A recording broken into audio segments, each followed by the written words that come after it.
Bueno, el primero dice así. La muerte es un acto soberano. Delirios, funerales, muerte, finitud. Cada uno va y hace lo que tiene que hacer. Contemplar que la vida no es para siempre. Desposesión de la muerte. No hacemos nada. Perdemos la voluntad de poder. Separar vida de vitalidad.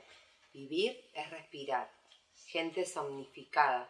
Procesos de somnificación. Spinoza, el grado cero de la muerte. Apropiarse de los procesos de la muerte. 3 días de licencia. Desposeer la muerte es propia del capitalismo. El luto, proceso de la muerte. Serie, Black Mirror. Ocultar la muerte de los niños genera un trauma. No todas las vidas son llorables. Judith Butler. Occidente organiza que tenés que volver de la muerte instantáneamente. Marie Renaud. Alejandro Magno muere y se organizan juegos funerarios. DSM-4. Si no te recuperas rápido, tenés depresión. El extranjero, de Camus. Un francés mata a un árabe. ¿Por qué lo mató? Dice que una luz le pegó y un ojo y enojo y lo mató. Recién va preso el francés porque no llora por la muerte de su madre. Sustraer la muerte de la vida. Tal vez la vida no es tanto. Estados valetudinarios. La mayor vitalidad no está en ser alfa, sino para Nietzsche está en invertir los valores humanos. Incremento de potencia. Klosowski. Morir tampoco es fácil. No todas las vidas son llorables. No todas las vidas son vivibles. Procesos de enfragilizamiento, debilidad y vulnerabilidad de los cuerpos. El cuerpo es máquina porque se rompe. Cuando se rompe se tira. Empezar a evitar lo vulnerable. Nietzsche. En los estados valetudinarios hay una potencia de invocar. La carencia de esa fuerza física es su fuerza creadora. Obra aforística. Escribe lo que va quedando. La gran salud es la enfermedad. La potencia no sale de la muerte. Si el sentido de cualquier creación, crear es ejercer violencia contra lo que existe. Por eso la filosofía de Nietzsche es a martillazos. Invertir los valores. El bufón es un contrahecho. Es un mal creado. Y él ve más. Tiene otra capacidad de producción. Él ve algo y el rey lo sabe. Esa violencia para crear. Para la semana que viene, clase. Hijas de la noche. Muy bien, bueno, gracias también. Bien, entonces nos habíamos quedado en una pregunta que estaba en López Petit y ustedes tenían que terminar de leer López Petit si no lo habían terminado de hacer y agregar el texto, empezar a leer Philippe Ariès. La pregunta que se hace López Petit, que en realidad se la está haciendo a una lectura, de hecho es una lectura que él realiza sobre, podríamos decir, Klosowski, Nietzsche, Deleuze, que es la pregunta de, y bueno, no sé si es una pregunta o una chicana, Artaud sufre. Bueno, ¿ustedes cómo la contestarían? Porque todo muy bien con los estados valetudinarios como manera de adquirir una lucidez que ya no es mental y tal, pero Artaud sufre. Entonces, ¿cuál es el gran descubrimiento de Foucault? A través de Foucault me parece que se puede contestar esta pregunta de Artaud sufre. ¿Por qué sufre Artaud? Por la sociedad. Muy bien, exactamente. Entonces, no es su estado valetudinario en sí el que lo hace sufrir, sino que tiene que ver con que la enfermedad, este es el gran descubrimiento de Foucault, que la enfermedad tiene condiciones históricas. Entonces, no es lo mismo lo que podríamos decir, el mismo síntoma o la misma enfermedad no existe atemporalmente, existe bajo ciertas condiciones históricas. Esto es lo que en algún punto descubre o describe Foucault, que hay una mirada médica que tiene el poder de observar, de vigilar, de curar y de establecer la división entre lo normal y lo patológico. Y que esa división sea taxativa. Y eso no está dado por una condición esencial, como si dijéramos, bueno, sí existen las enfermedades o los estados valetudinarios en abstracto. No, no existen los estados valetudinarios en abstracto. Tienen condiciones históricas. Es ahí donde está el sufrimiento. O donde está el padecimiento. ¿Se entiende esto? Que es otra manera muy distinta de estructurar, si se quiere, la sociedad, justamente porque la sociedad, la nuestra, lo que hace es naturalizar todos los procesos históricos. Es decir, hace pasar todos los procesos históricos como si fueran naturales. Naturales como una manzana que está en un árbol, supónganse. Bueno, o como el oxígeno. Y en realidad tiene condiciones en las que se producen las cosas. Bueno, la enfermedad, los estados valetudinarios, la locura, la muerte, por eso me interesaba la lectura de Aries, es lo que demuestra, bueno, cuáles son esas operaciones históricas de construcción. Y ahí hay una posibilidad de padecer o no, en todo caso. Bien, entonces, acá tienen que ustedes recordar otro de los grandes descubrimientos Foucaultianos para empezar a leer Aries, si no es que empezaron. Uno de los grandes descubrimientos también de Foucault es que la sexualidad es el dispositivo privilegiado por donde emerge el poder. Es decir, que no hay una sexualidad natural, por decirlo de algún modo, sino que hay un dispositivo de sexualidad, hay un dispositivo de control que produce el sexo. Y que también hace del sexo un dispositivo a partir de lo cual se puede controlar a los individuos. Digo todo esto porque después cuando vayan a Aries verán que se tiene por la enfermedad y por la muerte, o sea que van a encontrar una evolución histórica de la enfermedad y la muerte, y cómo es vivida. Y que en algún momento, como ya hemos dicho en otros encuentros, enfermedad, muerte y sexo se empiezan a asemejar. En el sentido vergonzante que le damos. Les voy a mostrar un ejemplo de lo que quiero decir. Algo que aprendí en Guatemala viajando. En apariencia, voy viajando por Guatemala y me llevan a una terma. No me acuerdo ahora el nombre, pero no sé, San Gregorio, una cosa así. No recuerdo. No turística. Llena de señoras indígenas originarias de la zona que van a la terma. O sea, no es una terma turística, no van los turistas ahí. Bueno, las minas están en bolas. O sea, no tienen malla, nada. Una terma así abierta, a la nada. O sea, para nosotros, un resort nudista. Para las chabonas, su terma. Y ahí me explica una amiga, Rosa, que es una indígena maya quiché, que son los españoles los que traen la vergüenza. Que no es originaria. Y el pueblo maya no tiene vergüenza sobre el cuerpo.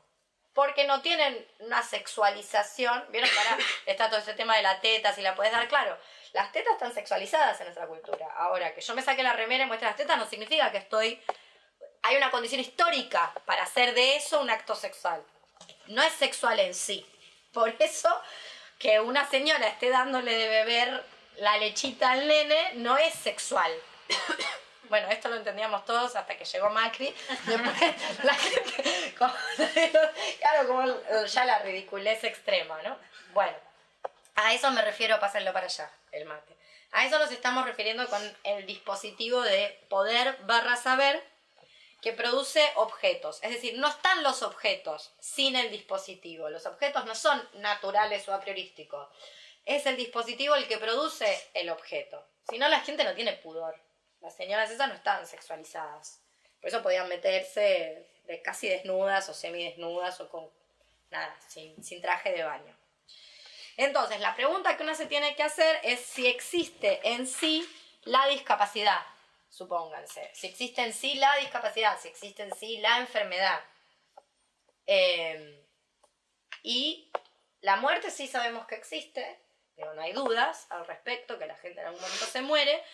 Pero si empezaron a observar, a indagar más en Aries, habrán descubierto que no es la misma manera a lo largo de toda la Edad Media hasta llegar al Renacimiento y al mundo moderno, las mismas maneras de vivir la muerte, hasta el punto donde estamos en la actualidad, que hacemos todo lo posible para negar la muerte, porque no existe.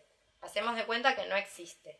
Ya no es una cosa separada de la vida, no existe, nadie se va a morir. Bueno, bien. Decir que la discapacidad o que la enfermedad o que la fragilidad o que los estados valetudinarios no existen en sí es volverlos a su manifestación histórica. ¿A quién le toca? ¿A Barre? ¿A Cris? ¿Cris, vos querés mate?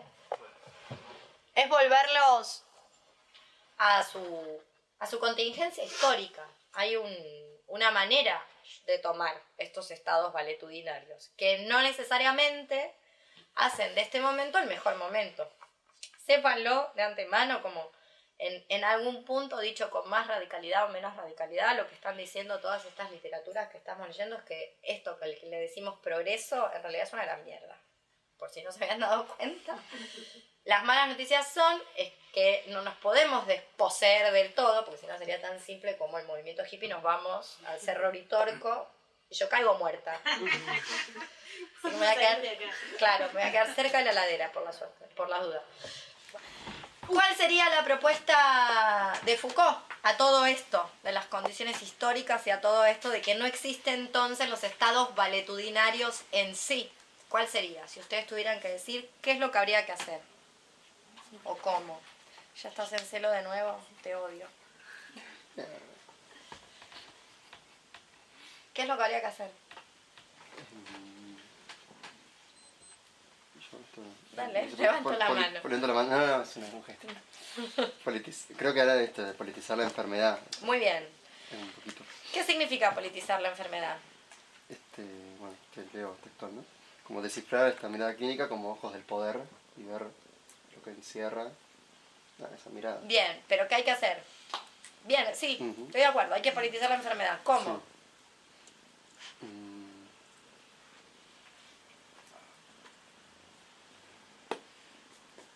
No sé, se me ocurre que una forma sería reivindicándola, ¿no? ¿Y quién la tiene que reivindicar? Los médicos no creo. Muy bien, los médicos no. ¿Quién la tiene que reivindicar? Los enfermos. Exactamente. Que dicho de otro modo, podríamos decir, el proyecto de Foucault es hacer hablar lo excluido, no al excluido. Foucault no es idiota, como todos los progresistas que hay por el mundo. No es idiota en el sentido de, no hace la gran pelotudez de vengo a hablar por los excluidos. Foucault no es un excluido, o por lo menos no lo es enteramente. De hecho, nadie lo es enteramente. O muy poca gente lo es enteramente. Lo que hace Foucault, la labor de Foucault como pensador, como filósofo, como le quieran decir, es hacer hablar lo que no habla usualmente, lo que está escondido bajo el proyecto de la ilustración. Por ejemplo, la locura. Por ejemplo, al hombre infame. ¿Qué es el hombre infame? El loco, el criminal, la prostituta. Eso es lo que tiene que hablar. Si puede hablar como sujeto político, maravilloso. Sino que hable el testimonio de eso. Por ejemplo, algo que decíamos la otra vez. No es que ahora hay prácticas obstétricas encarnizadas con el cuerpo de la mujer. Eso es la obstetricia. O sea, nace así. De hecho, ¿saben la etimología? ¿Cómo es la etimología? Yo sabía que tipo habían agarrado un montón de mujeres que estaban como a punto de parir, las habían secuestrado y las abrían y empezaban a ver qué Esclavas. había. Sí. Mujeres que habían esclavizado. Como total eran esclavas. De hecho, etimológicamente, eso quiere decir obsto, que es pararse delante, o sea, obstruir. Eso es la obstetricia. ¿Me entendés? Tengo un libro, haceme acordar. Haceme acordar que te lo dé. Ahora me ilumine. De María del Carmen Brión, una de la primera feminista en el país que habló de la obstetricia. ¿Sabes cómo les dijo a los obstetras? Proxenetas. En los años 80. ¿Por qué? Proxenetas. Así, directamente. Dijo que era proxenitismo. Directamente, así. Sí, chiquitas. Así como, usted es un proxeneta. Fíjate. Fíjate, así nomás. Bueno, entonces, no es que ahora hay es la práctica en sí, la disciplina nace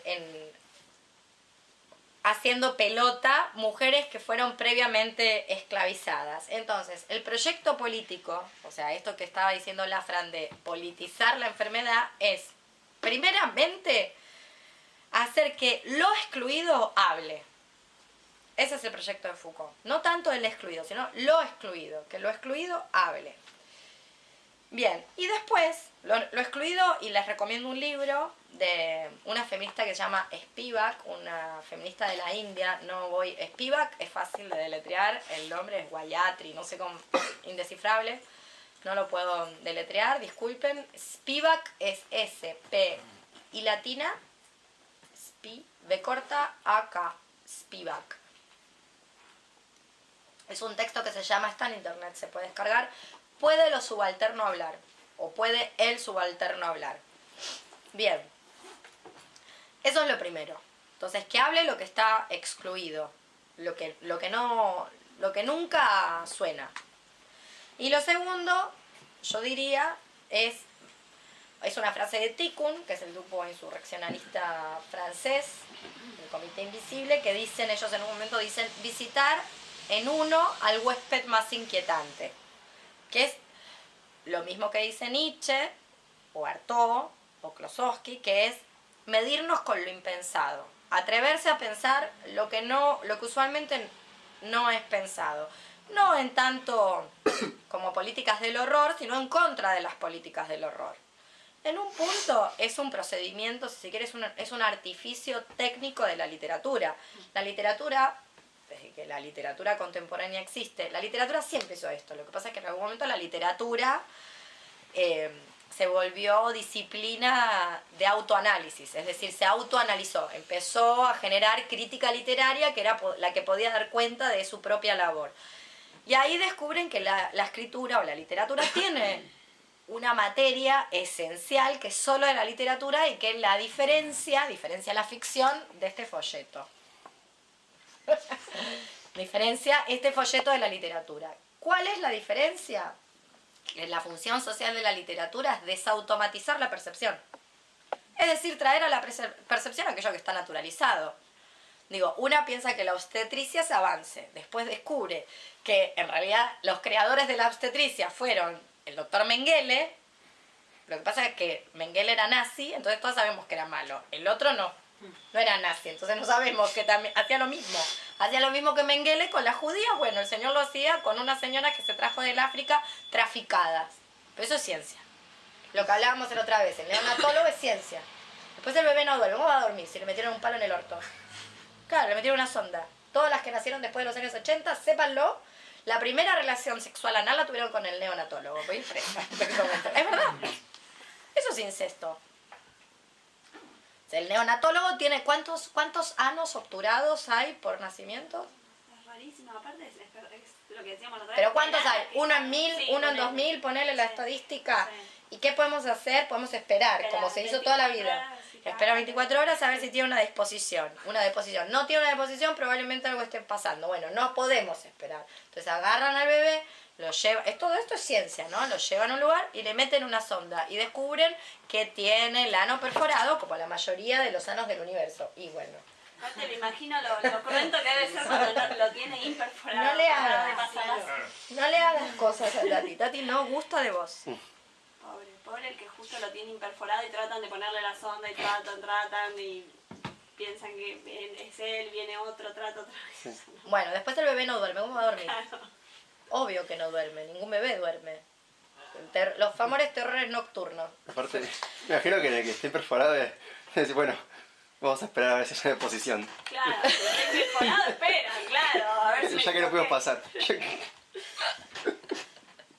Bueno, Eso también es ciencia. entonces no, exactamente.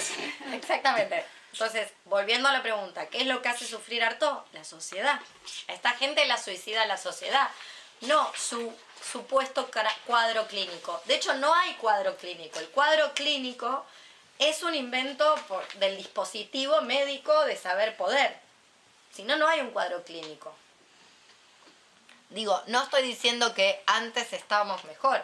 Lo que digo es que hay mucho trabajo para decir que antes estábamos peor. Hay mucho trabajo para generar esa mitología. de que antes era todo un desastre.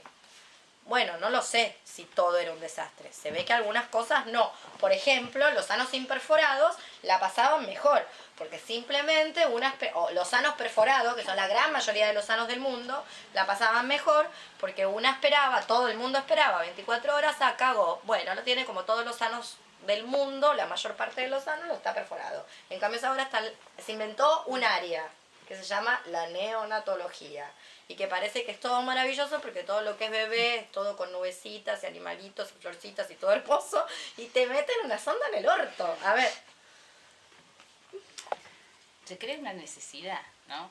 Eso es. La necesidad de nada, porque Sí, esto de nada. siempre se resolvió así. Pero con el también, durante toda la gestación, también toda una necesidad de los chequeos y de las cosas que... Para descartar dudas, te dice. ¿Dudas de qué? ¿Qué dudas? Sí, además te lo sacás con la gente amiga. O por ahí sea, con el ¿qué entorno. dudas de qué? ¿Qué? Si es Down lo tengo que abortar, o sea... No, ¿Qué dudas de qué? ¿Qué Claro. dudas voy a tener? Claro, por ahí preguntas que no te hiciste. Claro, preguntas que no tenías. Claro.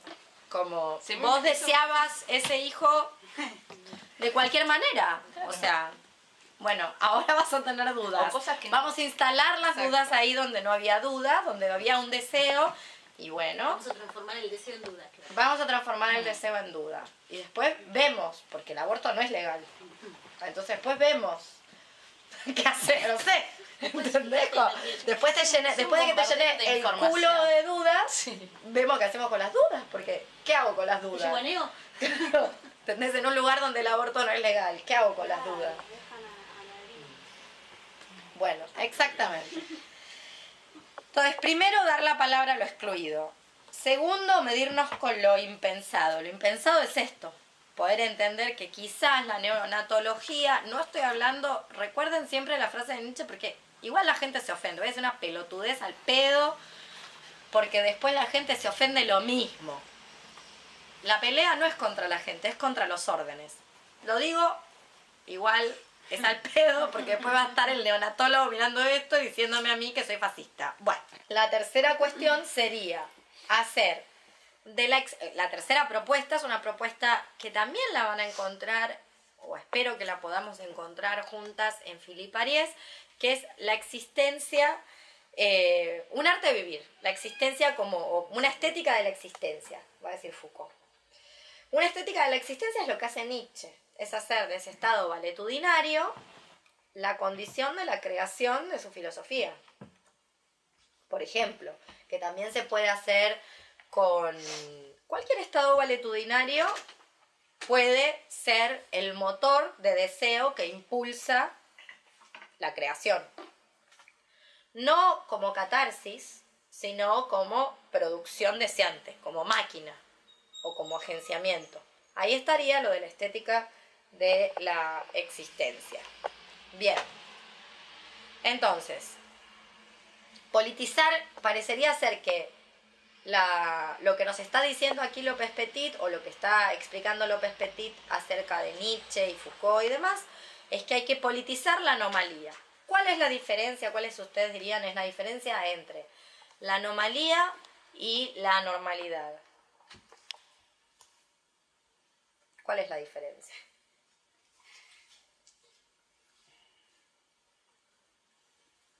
Ay, qué silencio, vamos. No sé, en las preguntas que tenía para ver. Bueno, ¿cuál es la diferencia? ¿Vos tenías eso de pregunta? ¿Te anotaste? Más o menos, sí. Bueno, ¿y el resto? ¿Qué piensa? Lo dice la palabra.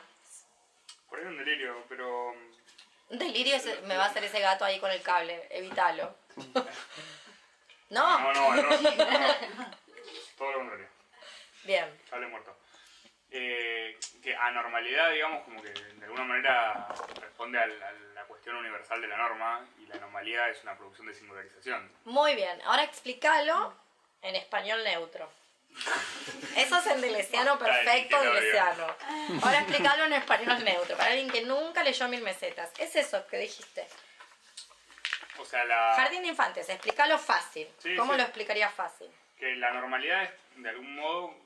Vos tenés la normalidad. Claro, compararse siempre con una regla y estar ahí girando alrededor de Y eso. lo otro es la anormalidad. Entonces la normalidad es la contrapartida de la normalidad.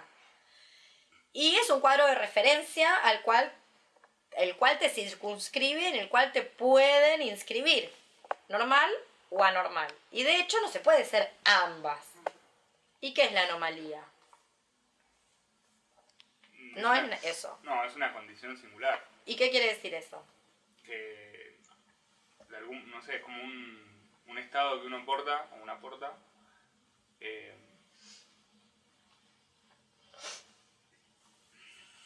Puede ser que sea como algo más temporal, como algo tipo como permitido, entre comillas, como es como una cosa... ¿Qué es una anomalía en los sistemas?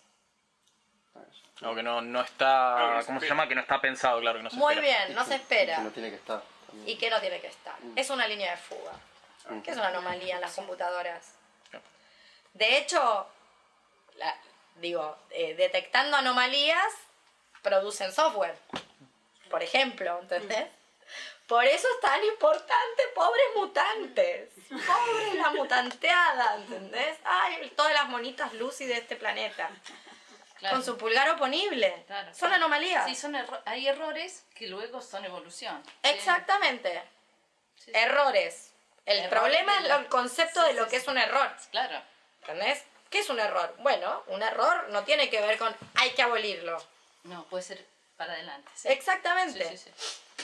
Bueno, y es además una línea de fuga, no es lo opuesto de la normalidad. No es que tenés la normalidad y la anormalidad, no es lo opuesto, no es opuesto. Por eso pueden convivir ambas. Si Artaud fuera simplemente un loco, no podría escribir.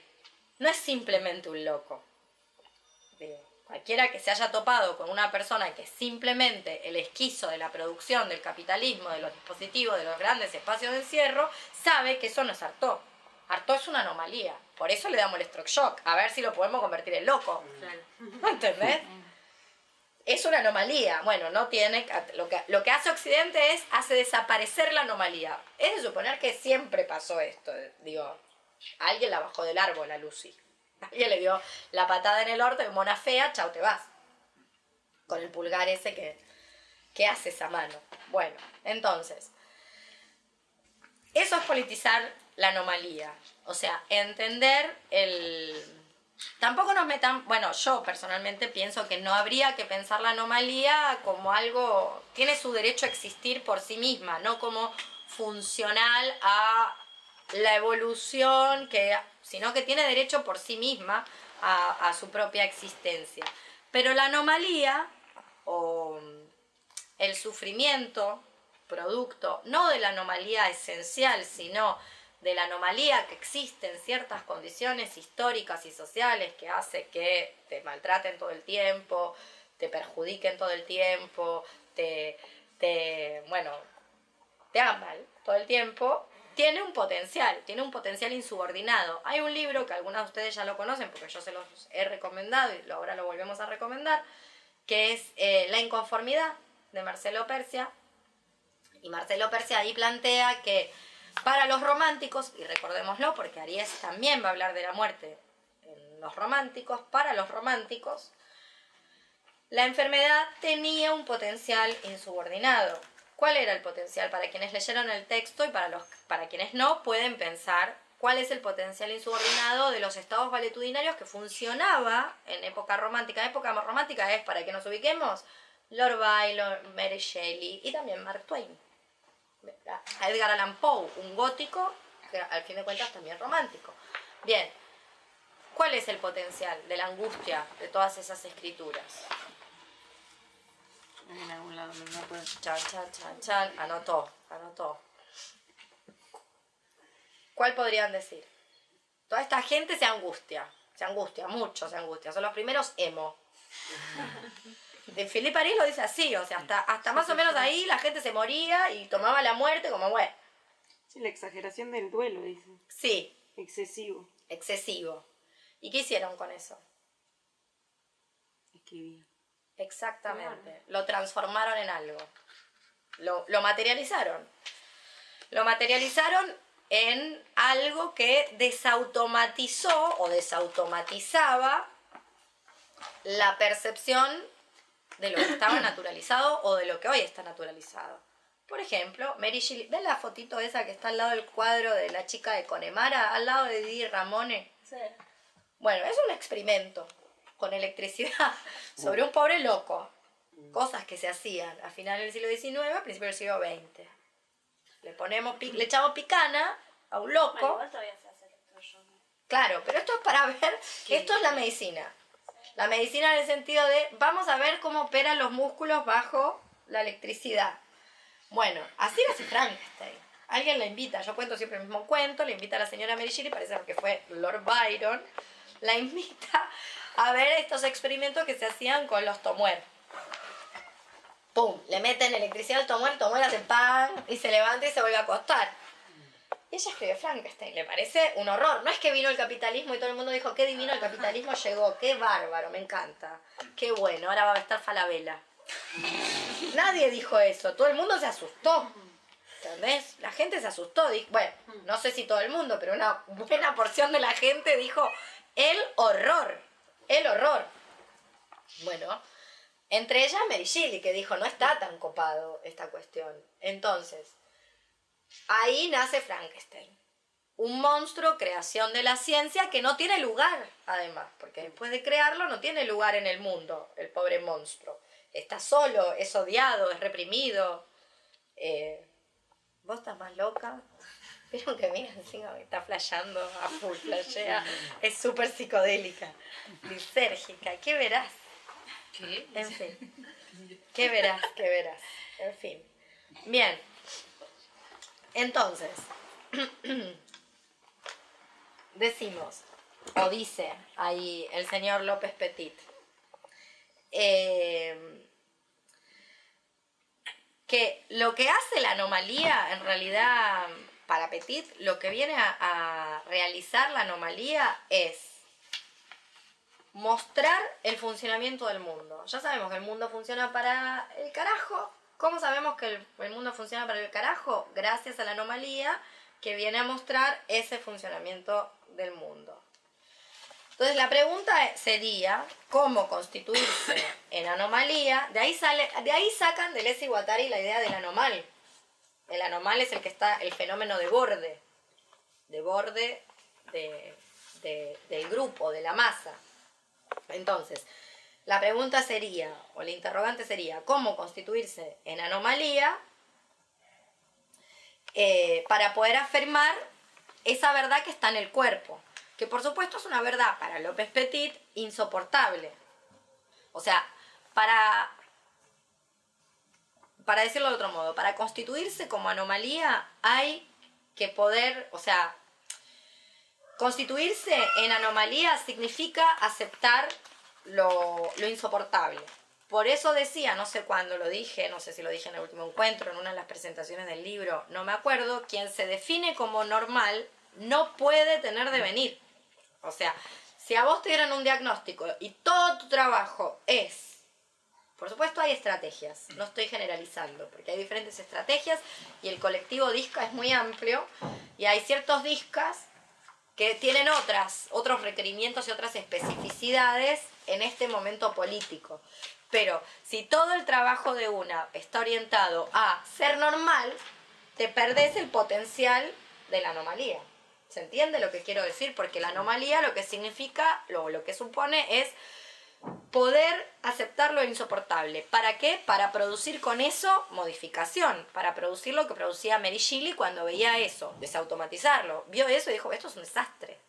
No le pareció buenísimo. Dijo, qué divertido, de acá vamos a poder hacer electroshock después. 50 años después vamos a poder lobotomizar a alguien y entonces va a dejar de tener brote psicótico, va a dejar de tener brote psicótico, va a dejar de tener recuerdos, va a dejar de tener ganas de quejarse de todo, va a dejar de tener ganas de molestar y se va a quedar con un hilo de baba que le corre por acá tranquilo en el molde. No lo vio así, Shelley, pero algo vio. Algo vio. Digo, algo le despertó el horror. Dijo, che, no, me parece que no. Tan bueno no está. Bueno, entonces, la verdad es que la anomalía es una inadecuación. Es inadecuado. Inadecuado en el sentido que no tiene lugar. o no tiene los lugares de reconocimiento establecidos. Por eso hay que dudar tanto de los lugares de reconocimiento establecidos, excepto que sean estratégicos, supónganse, ¿no? Bueno, entonces, Petit va a decir en su anomalía, porque ustedes saben que Petit porta también una anomalía, que no la dice en ningún momento en el texto, dice exactamente qué es, pero es un cuadro de fatiga crónica, de fibromialgia, se puede adivinar por lo que va escribiendo. Dice que entonces en ese cuadro de anomalía, en esa insoportabilidad de la fragilidad del cuerpo, de la fatiga, del dolor, del cansancio que desborda el cuerpo que él tiene, la idea de la muerte salva y da fuerza. ¿Cómo lo entienden eso? ¿Qué quiere decir? ¿En qué sentido? La idea de la muerte salva y da fuerza. Algo vimos.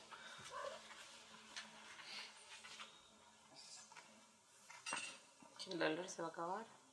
Muy bien. Por un lado, esa última carta estoica, que el estoicismo siempre tiene, como el último acto soberano de todo cuerpo. O sea, el estoicismo trata de generar esto que es la aponía, la imperturbabilidad. O sea, que me puedan estar partiendo una pierna, que pueda estar viendo por las redes sociales cómo mi violador adquiere fama, prestigio, reconocimiento, y así, pum, por todas las redes sociales, y yo ahí, pum, estoica, sosteniéndome con Epícteto, que el dueño le rompe una pierna y él dice, me vas a romper la pierna, y finalmente me la rompiste. Nada.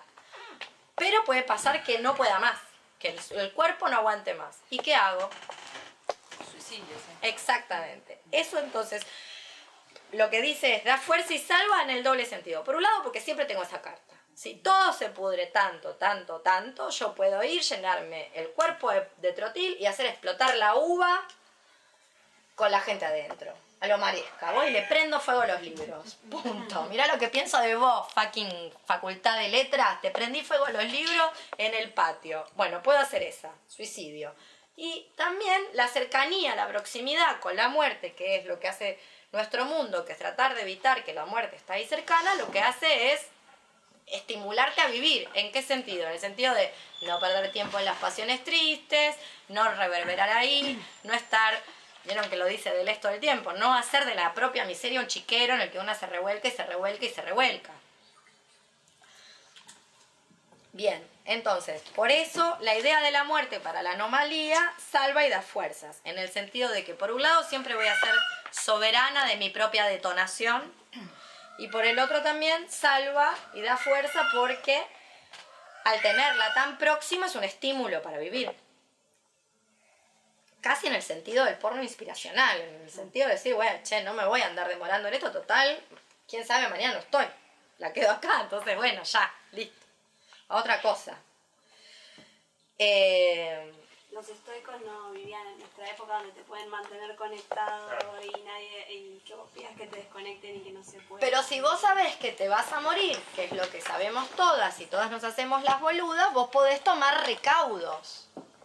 Sí. ¿Entendés? Sí. Recaudos. Tomarlos desde ya porque Claro, podés no es tomar. cuando puedes quedar. Tal cual, vos podés mala. tomar todo tipo de recaudos. Recaudos desde, no sé, recaudos, ¿cómo decirlo? Por ejemplo, recaudos legales, como nada, una redacción de algo que diga ley de muerte digna, que vos llegues y no te conecten a nada, si ya saben que no hay nada para hacer, o podés tener gente amiga que vaya y patee. ¡Oh! Se desconectó. Siempre tan torpe yo. Pucha, deja. Mira qué buena actriz, además. ¿Cómo no te creería? ¿Cómo no te creería? ¿Cómo no te creería? Tal cual. Exacto. Las diferentes alianzas, ¿entendés? Sí. Claro. Va la Tati. ¿Entendés? La Tati con la mano desconectó ahí, ¿qué te van a decir, Tati? ¿Entendés? Como nadie me va a retar la Tati, ¿verdad? Ya está, ¿viste? Tengo el cartelito. El shuriken. Es como un shuriken, a veces funciona. Bueno, entonces, por ejemplo, o la enfermera amiga que se equivocó en la cantidad de morfina. Bueno, si alguien no pide la pericia para hacer un con el forense nadie hace una pericia con el fiambre, ¿entendés? Bueno, entonces siempre está la enfermera amiga que ¡pum! Sí, si no buscaste primero la vía legal y ya abriste mucho el tema, ¿viste? Como pasa a veces un poco con el aborto, digo, cuando llega Sí, tal cual, demasiado entorpece. visible, llega un momento que se entorpece, y como ¿quién se la juega? Después que salió en los medios, que el tipo quiere que lo maten y no se puede, y la familia va a ir judicializar, ¿yo quién se anima, no? Vieron que Felipe Arias hace mucha insistencia, el mortal estaba advertido de su mortalidad, por ende tomaba recaudos. Bueno, una hora también tendría que estar advertida de su mortalidad y tomar recaudos. Efectivamente, yo coincido como vos, Keta, con lo mismo que vos, que a veces cuando ya llegamos a ese punto de legalidad, obstruye otras posibilidades. Obstruye las posibilidades de hacerlo por otras vías. Los casos de las cocherías que firman cualquier cosa, no cualquier cosa, firman, ya se sabe, si no había nada para hacer. Lo que es no es una aberración la no intervención sobre los cuerpos donde ya están, no sé, los cuerpos que ya están desahuciados. Lo que es una aberración es que se los sigue interviniendo. Eso es una aberración. Una aberración es pasarse 10 años adentro de una institución médica, cada vez peor, con negligencia tras negligencia tras negligencia, probando cócteles de porquería, de antibiótico por enfermedades que contraes ahí mismo. ¿Para qué? Mejor que hagan eso, llévesela a su casa. Llévesela a su casa, chau, listo. Ya se murió, solo que no dejó de respirar. Entonces llévesela a su casa y que por la época está asistida, qué sé yo. No, mi abuelo no estaba asistida, respiraba, pero no quedaba nadie ahí, o sea, no sé qué hizo ese ACV, pero Claro. no había nadie es nadie, ¿entendés? Nada, cero, un zombie, bueno, y así aguantó, o sea, muy poquito más. Sí. Justamente. Las tres sinapsis que le quedaban es la que le hicieron respirar esos 7 días más. ¿Entendés? No vivió 7 años más. No. Ahora, asistida tal vez se hubiera quedado un buen tiempo, Claro. porque el corazón andaba bien. Pero creo que también, yo la otra vez escuché, pero no lo sé reproducir, como distintos conceptos de muerte, por ahí el que estudia medicina. Digamos, o sea, ¿cuándo está muerto alguien? Tampoco está tan definido. Parece que hay 2 o 3 situaciones que también se los consideran muertos, pero en Lo distintas... tuve que rendir en mi examen de graduación de cinturón negro con una burra total, porque nosotros tenemos que aprender para ser cinturón negro, vos tenés que aprender a reanimar a alguien, del cual me voy a olvidar, digo, nada, ya. Traten de no morir acá. Bueno, igual hay un montón de médicos, así que se encarguen los que saben, chao. Yo llamo a la ambulancia, que empiecen a hacerlo, porque además cuando empezás a hacer la respiración no puedes parar. No, y la ambulancia va a llegar. Mañana. A las 3 de Y la vamos a tarde. dejar los pulmones ahí. Decir que somos muchas, nos vamos a ir turnando. Pero bueno, No, yo soy la que pateo el cable nada más. No me tiran Bueno. 2 cosas más porque no me van a salir. Suma el rol. Igual. Cortalo. No, tratá de patear el cable correcto. No el de la cama al lado. No el cable de la heladera y me desnaturalizar en los remedios. Vos fíjate de que sea el cable que va. Pateadora serial, se empieza con lo que venga. Sí. Pero bueno, en el examen lo que me dijeron es que una boludez, que si no te anda el corazón estás muerto, lo cual es una boludez. Claro. Por eso se sigue haciendo reanimación, porque mientras ingrese oxígeno, se supone que no. Pero el tema es, ¿a qué le decimos vida, no a qué le decimos muerte? Claro, sí. Esa es la gran pregunta del millón. ¿Entendés? Le estamos diciendo vida a cosas que tal vez no lo sean tanto. También no hay una... Así como la enfermedad no debería tener ese estatuto universal, la vida tampoco debería tener un estatuto universal. A lo que voy es, Stephen Hawking parece querer vivir. No necesariamente todas en su lugar quisiéramos eso. Yo personalmente preferiría ser Stephen Hawking que otra gente, que Donald Trump. Por ejemplo, yo no quisiera vivir si me dicen que voy a contraer algo que me hace ser Trump. ¿Me entendés? Ahí la llamo a Gaby y le digo, pateame el cable. Pateame el cable ya. Te lo juro. Claro. Escribirla. Tal cual. Hay gente que Trump le parece aceptable, Stephen Hawking no. El tema es a que le decimos vida. A Cerati, bueno, Cerati no estaba vivo, no, está durmiendo, no está durmiendo. Se murió hace un montón, lo que pasa es que lo tienen asistido. Ahora, en el mundo que describe Aries, esas cosas no pasaban. No llegabas ahí. ¿Entendés? No llegabas ahí. No había manera de mantenerte. Y acá va a empezar, va a venir, porque siempre está, ¿viste? Con todo. Va a venir el que te dice, no, el que estuvo dormido 450 años Eso es lo que te iba a decir, y la esperanza revivió y metida después ahí. hizo el doctorado. Claro. Viste que siempre Que está esa historia. ahí sí te logra la malía, parece. Oh. Con el servicio de... No, gracias. Sí, en fin, pero yo creo que quizás lo que habría que pensar es a qué le estamos diciendo vida para entender cuándo estamos muertas. O sea, pero para eso hay que vivir. Si nunca viviste, no sabés. Y para estar viva, bueno, ya sabemos, es lo más difícil. Y Deleuze tiene una frase muy linda que es... ¿cómo es que dice? La tengo que buscar, pero cuando habla de los vampiros que te quieren contagiar los afectos tristes y demás, dice, bueno, ¿y a qué le estamos? Hace esa pregunta. Para decir qué pena morir, habría que haber estado viva. Bueno, esa es la gran pregunta. Pero bueno, la anomalía lo que hace es volver los estados boletudinarios a un cuadro político. Porque la anomalía transgrede las clasificaciones. Por eso no es anormalidad, es anomalía. Y ahí es donde yo decía que había que tomar estas cosas con ciertos recaudos y pinzas, justamente porque para algunas personas, o para algunos estados y algunas condiciones, la inclusión o mostrar su estatuto de, yo no le diría normalidad, sino de cotidianidad, de que no tenemos nada de especial, es toda la política, es la política que tienen que realizar por el estado de denostación que tienen sus corporalidades. Pienso, por ejemplo, lo que yo pispeo y chusmeo en las redes sociales del colectivo Down, hace mucho hincapié en no somos especiales, no somos diferentes, o sea, ¿por qué? Justamente porque los Down son siempre angelitos, siempre, no son, ¿qué angelitos ni pequeñitos? Ay, no puede metaforizar, no puede manipular, todo un bolazo. Entonces, el movimiento Down, como colectivo, trata de hacer mucho hincapié en decir, no, somos normales, pero normales, o yo lo interpreto, normales en el sentido de cotidianos, o sea, que no se queden mirando y aparece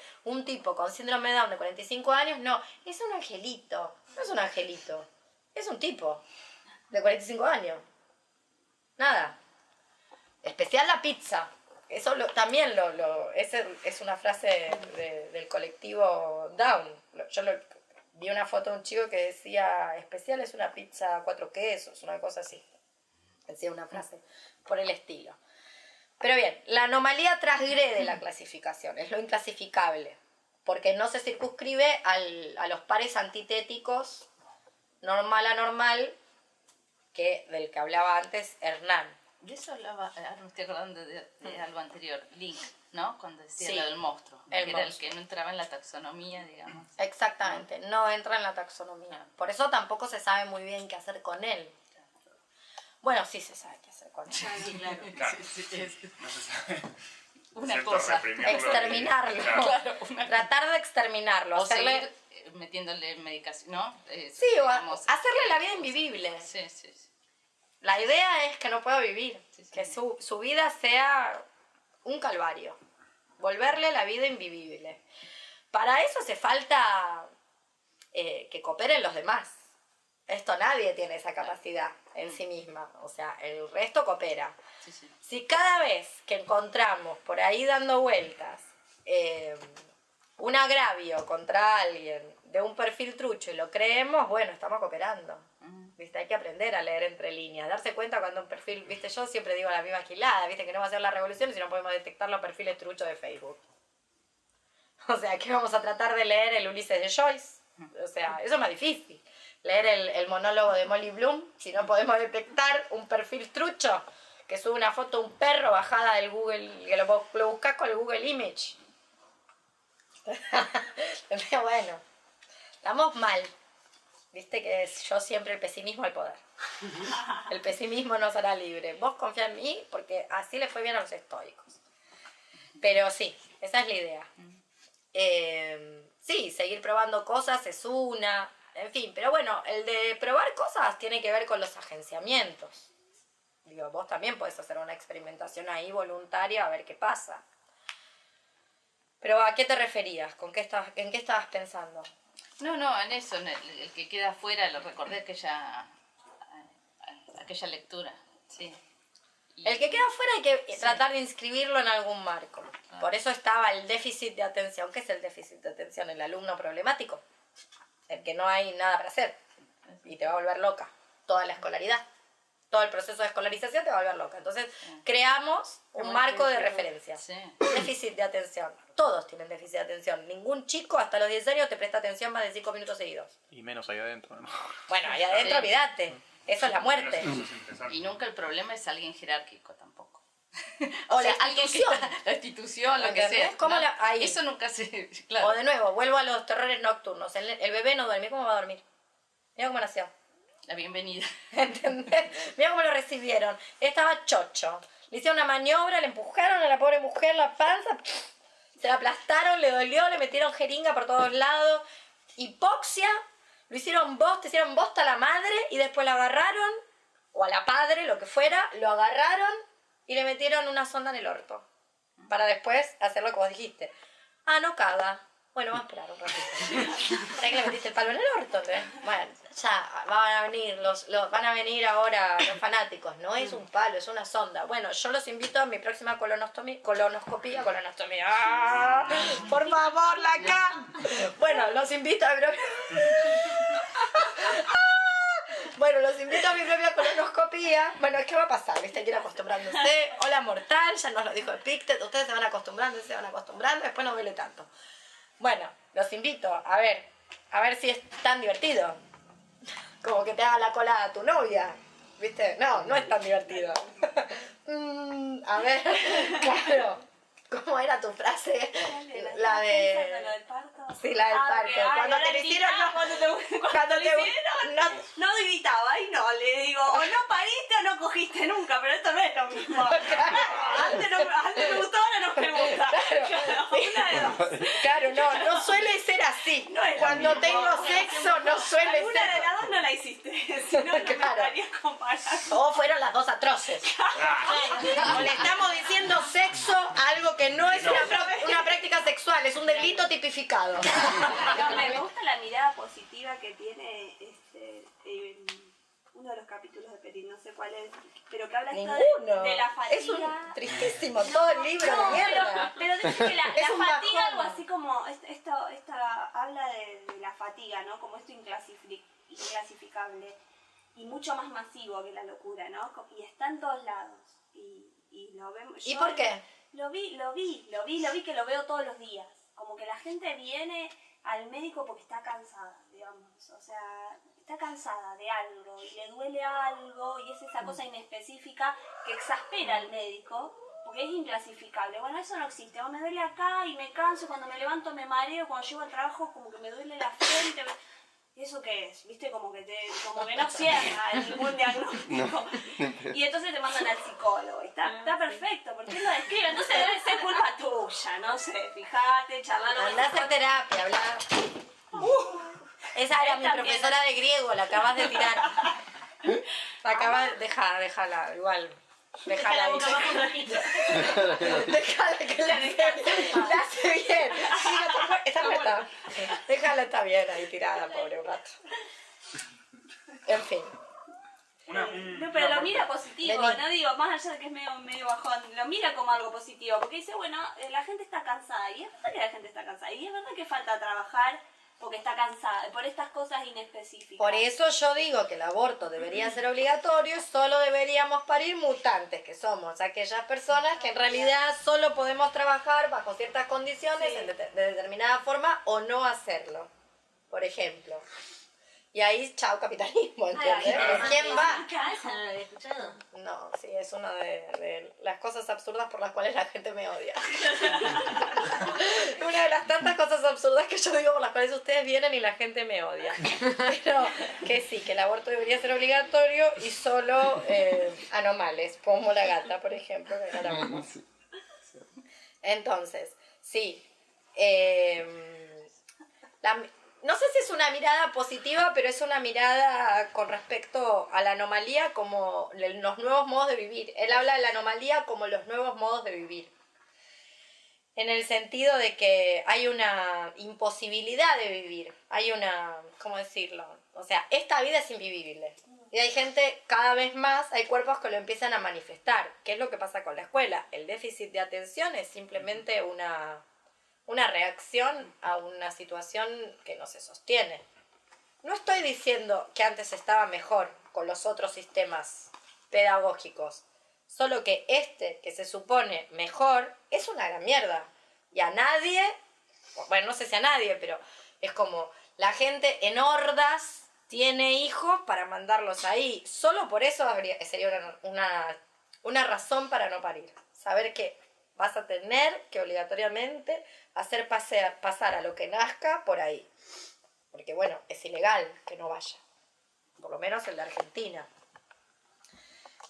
Hay una poeta norteamericana que se las recomiendo, Denise Levertov, que a mí me encanta, que nunca fue a la escuela. Que creo que la madre era pianista y el padre matemático, y no la mandaron nunca a la escuela. Bueno, y es una de las poetas norteamericanas más excelsas y deliciosas que puedan encontrarse por ahí, Denise Levertov. Digo, en algún momento alguien le debería reconocer a Levertov que no fue a la escuela. Que O sea. necesitó. Que No, que le hizo muy bien. Le hizo muy bien. Le hizo muy bien. Vos no vas a la escuela y quedás como Denise. Maravillosa. Es lo mismo que si no te meten un palo en el culo, probablemente duermas mejor, ¿entendés? Ahora, si naciste en eso, que es como una picadora de carne, bueno, te va a ir muy mal. Recordame el libro Queta, anótatelo. Sí. Que si no nos vamos a olvidar. Bueno, entonces sí, Petit va a decir que la anomalía se constituye en estos nuevos modos de vivir. Que es lo que vos estás diciendo de la gente que va al médico y dice, me duele acá, me siento mal, o ese estado de cansancio. Y bueno, a ver, hay una potencia a invocar. El tema es que no la invocamos. La potencia a invocar es, por ejemplo, el tema es que la gente no quiere ser enferma. Claro. Pero la potencia a invocar es extrema de eso. ¿Entendés? Como encontrar nuevos agenciamientos, nuevas formas de trabajar, nuevas formas de vivir, nuevas formas de sabotear el sistema, por ejemplo, para la gente que tiene salario. Pero bueno, ¿quién? No, o sea, no sé porque nunca trabajé casi en relación de dependencia, pero no sé qué pasaría si uno empieza a sacarse todo el tiempo certificado psiquiátrico para hacer la plancha. No, básicamente... Hay un límite. Sí, hay un límite. Y básicamente, por ejemplo, Después como ya te pueden echar. Hay un siempre, yo hago muchos certificados, hay pacientes que me dicen, no, con tu nombre ya no me sirven más. Como que le tienen que firmar otro. Como que yo dejé de pasa ser... eso. Claro, como que yo dejé de ser alguien apto, como fiable para firmar un certificado. En algunos trabajos, como no, bueno, tu médica te dice cualquier cosa, necesito de otra persona el certificado. Sí, yo tengo una persona cercana que la acompañé en el momento que la internaron y demás, y estaba en el límite con los certificados, ya era varios meses que no iba al laburo, y ya en un punto era...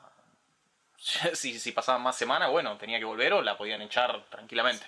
Con causa, un despido con causa. Sí, esa es una especie de sumario o alguna cosa así. Si la lógica del laburo es que 3 días es un duelo, imagínate que a 10 días. ¿Qué tiene que ser? Si 3 días es un tomuer, 10 días, ¿qué es? ¿Entendés? Un cataclismo. Se murió toda tu familia, no sé. Una obra de Shakespeare. Una tragedia de Shakespeare. Otelo. El humor. Igual no sé si son acumulables. ¿Perdón? No sé si son acumulables los nombres familiares. No sé si el otro día me lo un palo, explicaron, 5. lo explicó una compañera del taller de los sábados, dijo que no. Que si son muy niños, los pequeños, creo que hasta 10 días, una cosa así. Pero bueno, mañana le pregunto, que la veo y ella sabe de estas cosas. Bueno, pero por un lado decía, como nuevas formas de sabotaje, que te permiten estas condiciones o nuevos tipos de agenciamiento, pero para eso hay que reconocerse en la anomalidad. Hay que reconocerse en ese no ser y no desear ser como los demás, por decirlo de algún modo. Pero eso por una parte, como potencia a invocar. Ahora, esto no es un efecto, tal como yo lo veo, no es un efecto, ¿cómo decirlo?, no deseado del capitalismo. El capitalismo tiene más interés en deprimir que en reprimir. Le conviene un ejército de depresivos. Y de depresivos que no puedan hacer nada con su angustia, porque los melancólicos románticos hacían un montón de cosas con su angustia. Que tomen antidepresivos.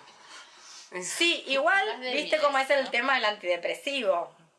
En el sentido de que si vos querés salir del antidepresivo, a veces hay que entrar al antidepresivo porque vi un meme por ahí que siempre comentamos, que es el meme facho, de los fachos mal vestidos, que nunca faltan, desde que tenemos redes sociales se exacerbaron, que aparece la imagen del árbol y dice, esto es un antidepresivo, y una fotito del Prozac que dice, esto no. Bueno, y tengo una amiga que dijo, si no te tomas la pastenaca, después te colgás de la rama, ¿entendés? Así. ¿Entendés? Si no te tomas la pastilla, después te colgás de la rama, no vas a abrazar al árbol, ¿entendés? Decís, qué piola esto, y colgás las hojitas de clink. Claro. Entonces, sí comprendo, pero a veces hay que hacer... Como hay también una mirada muy moral en Enajenadox, que es este grupo que intentó llevar la lucha anticarcelaria a la cárcel del psiquiátrico, que es una serie de fanzines que después se compiló en un libro, está en internet. Busquen Enajenadox con X y va a aparecer. Ellos dicen en un momento, quienes están contra los antidepresivos no saben cuán oscuro se pone adentro del pozo. Como, bueno, sí. Igual yo lo hablaba más asociado a lo comercial del antidepresivo, ¿no? La venta de... Viste que estás en la casa de alguien que le parece muy bien vender las cosas. Esto se lo digo a la persona que me dijo, a vos lo único que te interesa es la plata. Lo bien que haces en que a vos también te interesa el dinero, porque si no te vas a cagar de hambre. Entonces el capitalismo lo que hace es, uno de los juegos del capitalismo es que no podamos vivir sin dinero y que después esté mal el dinero. ¿Entendés? Entonces explícame cómo hago. Sí, ya sabemos, el dinero es sucio, todo lo que toca mancha. Estaría mejor que no existiera, pero bueno, a veces hay que tomarse el Prozac, porque si no te vas a colgar de la rama. Esto es como lo que yo descubrí con mi propio cuerpo. Buenísimo si nunca te hace falta. Pero bueno, como a veces para salir de ahí hay que entrar ahí. Como no se puede decir no. ¿Te conté que estuve en una feria hippie que no se podía usar dinero? Bueno, yo estoy de acuerdo con no usar dinero. No, hay un montón de redes comunales de autoabastecimiento y de federalistas, cooperativistas. Yo no estoy en contra de eso. Lo que yo estoy diciendo es, bueno... Pero acá era distinto, porque en el momento que queríamos comprar una cosa que salía 200 pesos y tuvimos que irnos a un costadito, como hacer contrabando. Pero no entendí, ¿en dónde? No sé, una de esas. Las ferias, pero semillas. vendían entonces. Sí, bueno, ¿Vendían o no vendían? era contrabando con dinero. A ver, yo creo, no me malinterpreten, creo que hay posibilidades, de hecho existen todo el rato intercambios no que son más reales, de hecho. Monetarios. Sí. El tema es, lo que yo estoy diciendo simplemente es, el capitalismo lo que hace es crear un mundo donde hay que pagar por el agua, ¿entendés? Y después el dinero es malo. Bueno, si eso no es el delirio, nada lo es. Eso es la máxima producción de delirio. Pago hasta el agua. ¿El agua? ¿Cómo nunca? Nada. Si esto le preguntamos a cualquier persona de estas que describe Aries en el libro, que algún día va a llegar el momento de pagar por el agua, no nos lo hubieran creído. Que una vez iba a venir el agua en una botella. No lo hubieran creído. ¿Entendés? No lo hubieran creído. Hubieran dicho que ese mundo no iba a existir. Bueno, y después que nos inventaron un mundo donde vos pagas el agua que sale de la canilla, el agua que sale del inodoro, el agua que es para tomar, toda el agua. El dinero es malo. ¿Cómo hacemos? ¿Entendés? Bueno, dame el Prozac. ¿Cuánto cuesta? ¿Entendés? ¿Cuánto cuesta? El dinero es malo, pero te alimentás con los cereales súper caros que te compra papá, qué sé yo. ¿Viste? Como sé, yo no lo toco, pero... No sé. Qué sé yo. Distinto es encontrar que son las organizaciones, no sé, nuevamente, de la gente que no ha perdido formas precapitalísticas de subsistir. Justamente. Entonces puede hacer otros intercambios, puede hacer otros agenciamientos. Bueno, no somos nosotras acá. Por lo menos en el barrio de Montserrat no estaría pasando, lo cual no obsta que pueda llegar a ocurrir. Solo que no va a ser por gracia divina. Esto es como las trampas de ciertas radicalidades, diría yo, que es una de las trampas de ciertas radicalidades, por ejemplo, queer, ¿no? Entonces hubo alguien que se le ocurrió, en realidad se le ocurrió al señor John Money, al médico endocrinólogo del mal, o del bien, no se sabe, que dijo, yo me voy a tomar ese mate, bueno, no me robes el mate, por favor, después cambias todo lo que quieras, pero primero déjame esta última. Que el género es una ficción, no lo dijo así John Money, no me voy a meter en eso. Van y leen de esto John Key y Beatriz Preciado, de Paul Preciado, porque si no, ahí va a venir la policía a buscarme. Bueno, se llamaba así cuando compré el libro. En fin, no sé ahora cómo van a hacer para reeditarlo. Van y leen Preciado, texto Jones. Y se fijan que está mejor explicado. Pero el género es una ficción. Como es una ficción, ¿no existe? Efectivamente, esto retoma la idea de Foucault de que las enfermedades no son en sí, sino que son una producción. Por eso le estamos diciendo locura a algo que es una creación de los dispositivos del capitalismo, que lo que hace es producir locura, producir delirio. Justamente, si yo te creo un mundo donde tengo que comprar el agua, los servicios, o sea, no existe. ¿Cómo tengo que pagar por los servicios? Si no se puede vivir sin los servicios. ¿Cómo pagamos por algo con lo que... ¿Se entiende el nivel de delirio? O sea, traten de desnaturalizar, no sé, lean Kafka, hagan algo, desnaturalícenlo. ¿Cómo vamos a pagar por los servicios? Es un delirio, si no podemos vivir sin los servicios. Digo, puedo vivir sin comprarme algo, un artículo suntuario, pero ¿cómo hago para vivir sin agua? Bueno, vas a pagar por el agua. Y si no tenés plata, se te corta el agua. ¿Y a dónde la voy a buscar? Porque antes sabía dónde la buscar. ¿Dónde la voy a buscar? ¿Rechuelo? ¿Dónde consigo agua? ¿Se la afana al vecino? ¿Qué hago? ¿De dónde saco agua? Bueno, pero después el dinero está mal. Y ciertas maneras de conseguir dinero están específicamente mal. Todas aquellas, o casualidad, todas aquellas que tienen que ver con las tareas de cuidado. Las tareas de cuidado, donde entra la docencia también. Se supone que la docencia es vocacional, ya lo dijo Cavallo. Algunos de ustedes son muy jóvenes, no se acuerdan ni quién es Cavallo, pero Cavallo ya lo había dicho, que era una vocación.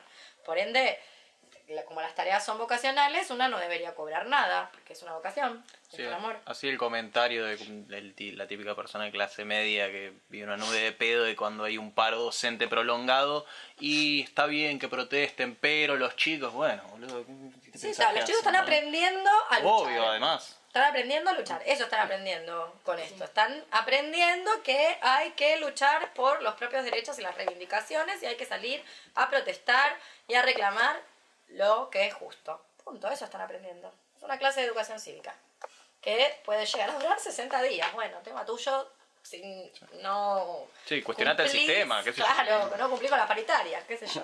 No es un tema de los maestros. O los maestros que ganan, las maestras ganan mierda porque, es la vocación. Hubo un momento donde no... Bueno, no sé, si el capitalismo pudiera conseguir no pagar, lo haría. Que lo hicieras por amor. Con el sexo lo consiguió. No siempre fue gratis. ¿Qué hace? Bueno, bien. Eso tiene que ver con lo que estábamos viendo en Foucault de la producción de delirio. Que en realidad no es Foucault, es de Deleuze y Guattari, pero quiero decir, ¿de dónde lo sacan? Bueno, porque toda esta gente está medio pensando en una órbita. ¿Qué quiere decir pensar en una órbita? Pensar cómo se produce, cuáles son las condiciones históricas que producen un cierto cuadro clínico. ¿Cuáles son? Bueno, en la producción de depresión, el capitalismo juega una gran carta. Tiene ahí fichas puestas, justamente porque es un tipo específico, ¿cómo decirlo? No es la depresión que te postra y ya no servís para nada, ¿entendés? Algo podés hacer. Y tampoco es una angustia que te permita salir y, no sé, hacer lo que tengas que hacer, aunque sea descodificar del todo. Es una angustia controlada. Controlada en el sentido que no vas a poder producir, no tiene ningún capital insurreccional o insubordinado esa angustia. Ya sé que no querés, pero Tati no te quiere a vos. Consentimiento. No hay consentimiento ahí. Bueno, bien. Vayamos un poquito a Aries. ¿Alguna duda con López Petit?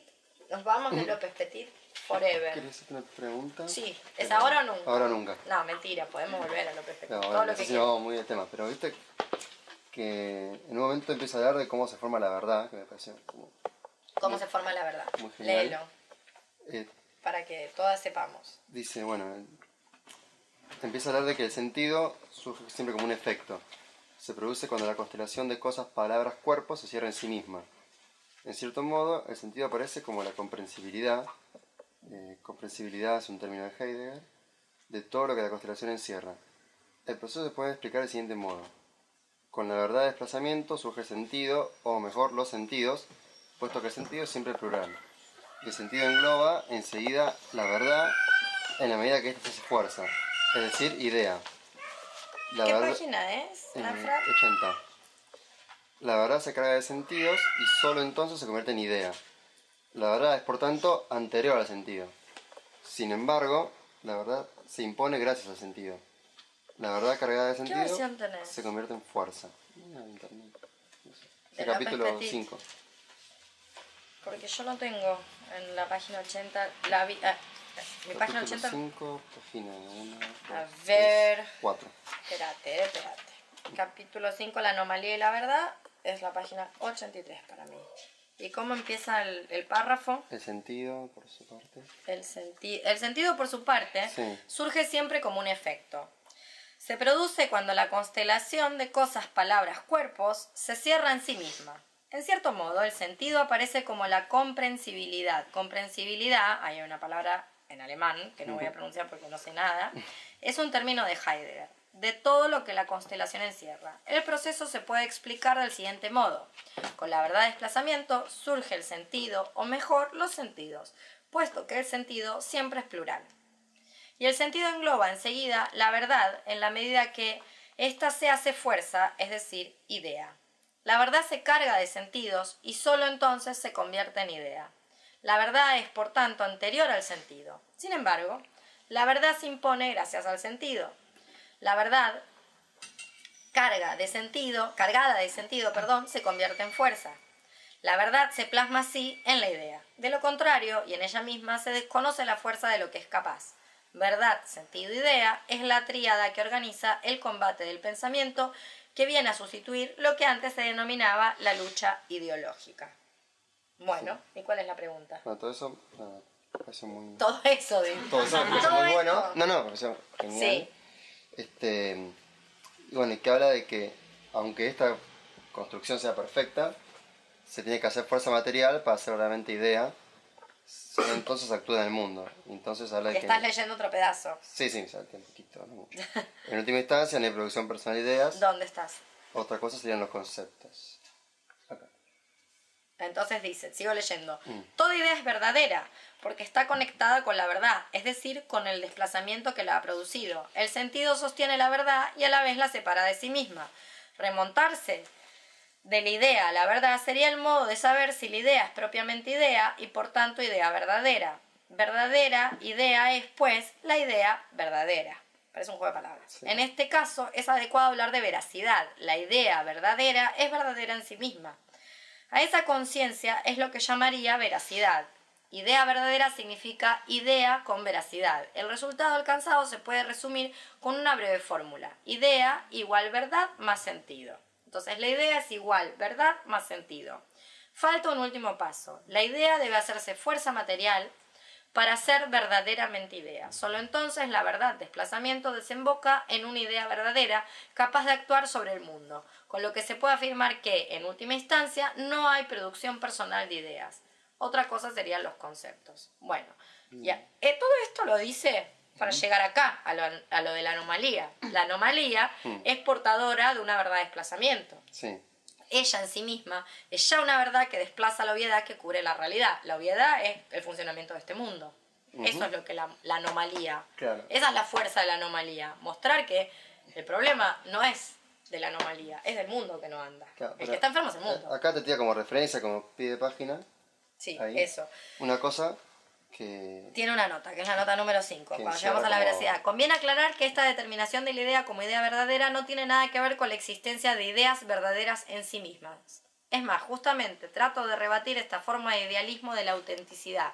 Si es cierto lo que acabo de introducir, tenemos que llegar a la conclusión de que las ideas falsas no existen. Más claro, una idea falsa o ideológica no es propiamente idea, ya que no pueden estar conectada con la verdad de desplazamiento.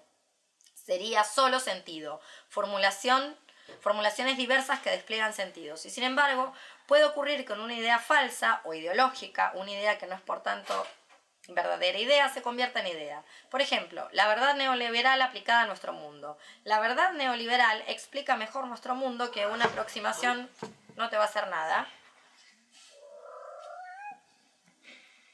Qué susto que te pegaste, ¿eh?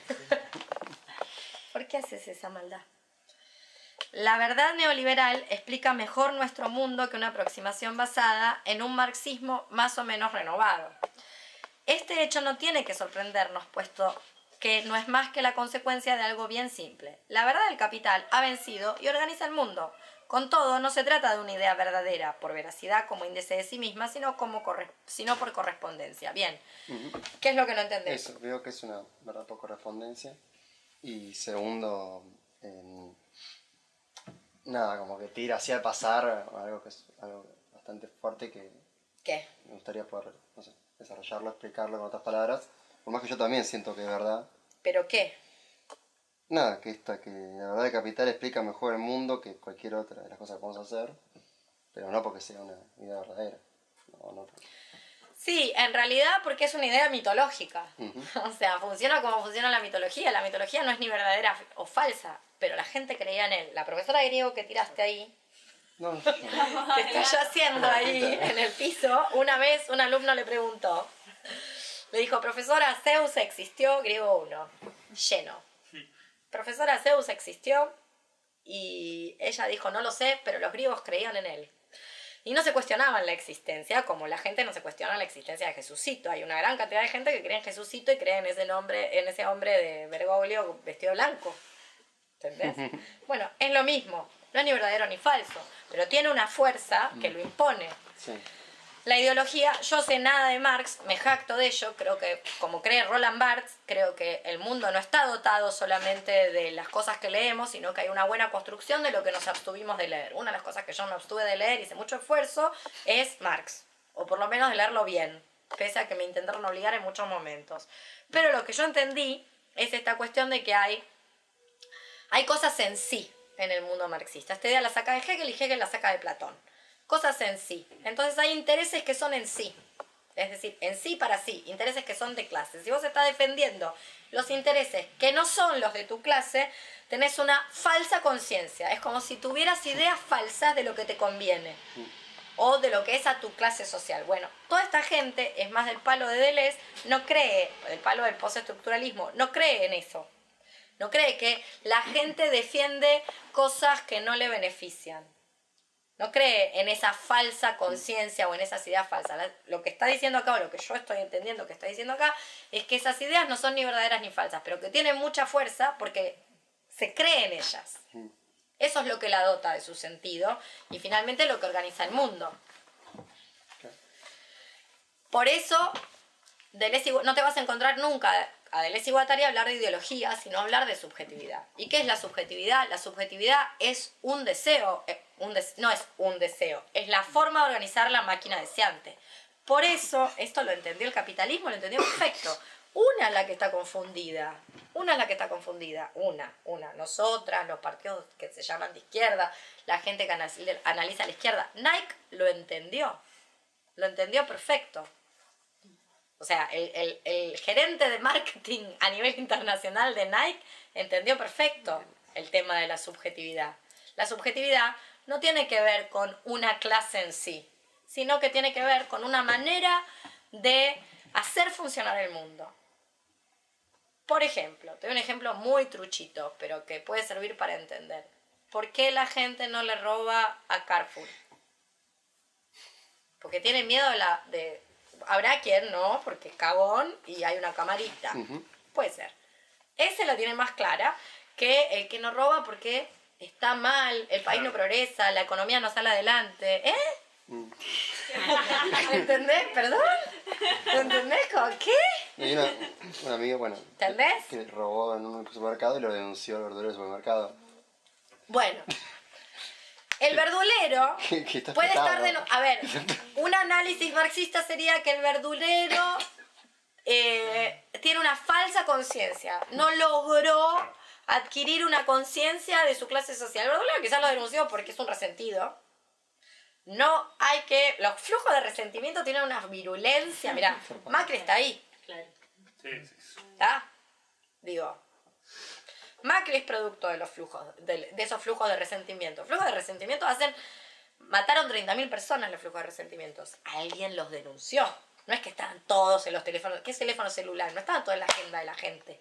Pues desaparecía gente a lo pavote, a los vecinos resentidos. Y dice que todos los países tienen, todos los edificios tienen vecinos resentidos que te odia. Bueno, alguien llamó al Falcon o alguien abrió la puerta. No rompieron todas las puertas de los edificios. Bueno. Entonces, los flujos de resentimiento son muy fuertes. Entonces, quizás el verdulero resentido, que está ahí, esclavizado, horrible. Lean El juguete rabioso, de Arlt. Ahí hay un ejemplo de cómo operan los flujos de resentimiento y el delirio, de estos delirios que se arman. Quizás porque cree que si le robas un jabón al Carrefour, su empleo está en peligro y él necesita... Una ridiculez, como si a Carrefour tiene contabilizado el robo de tu amigo. ¿Entendés? O sea, está en el cálculo, es tan caro, todos estos supermercados, hipermercados, tiene tanto excedente lo que pagamos por las cosas, es tan injusto el precio, que está en el cálculo el que se va a robar el jabón, el que se va a robar aquello o tal cosa, está todo calculado. O sea, el señor verdulero no va a perder su empleo porque tu amigo roba. De ninguna manera. El señor Carrefour ya lo contempló. Ya contempló el robo. Por lo menos a escala. Lo que no contempló es que todas nosotros nos organizamos con changos. Eso no lo contempló. Eso es lo que no quiere. Para eso tienen que crear una subjetividad. Una subjetividad es como funcionaba Zeus en la antigüedad. Los griegos no se detenían, no se demoraban. Lean El Hacedor. Háganme un favor. De tarea. Lean El Hacedor de Borges. Y ahí van a encontrar una persona que no se detiene a pensar si las cosas son verdaderas o falsas. Simplemente son. El capitalismo no es ni verdadero o falso, simplemente es. En lo que leímos de la esquizofrenia, bueno, no me acuerdo el título, la lectura esa de Deleuze, que decía que el capitalismo formulaba axiomas permanentemente, ¿no? ¿Y qué es un axioma? Es algo que no se comprueba. Exactamente, eso es un axioma. Es una ley que no se comprueba. No se comprueba. La democracia. Claro. La democracia. Después, creer en... Sí. Yo he hablado con gente, tengo amigas del más rancio PJ que me dijeron, ¿vos te pensás que Scioli no iba a hacer lo mismo? Scioli iba a hacer lo mismo, solo lo iba a hacer en más tiempo. Sí, claro que sí. Porque tenía más gente con quien negociar. Solamente. Entonces es la diferencia entre el sapo, vieron que está el sapo, lo meto en la olla y voy hirviéndolo, o el sapo, bueno, como nosotros ya estamos en unos niveles de zombificación masivo, somos siempre sapo que le van subiendo la llama, aunque la pongas al máximo y el agua esté caliente. Pero la gente cree en la democracia. Sí. Y si no crees en la democracia, sos facho. Claro. ¿Entendés? Cuando vos tratás de explicarle, mirá, no tiene sentido, esto es un delirio. ¿Entendés? Dice, no, Hitler. No te dan tiempo a explicar. No, si Hitler lo votaron. ¿Entendés? Hitler lo votaron. Claro. Sí, o sea, es como, bueno, no se trata de creer o no creer, digamos. Pensemos, rosquemos un poquito. Sí, ¿cómo funciona? ¿Cómo está funcionando? Claro. ¿Funciona bien?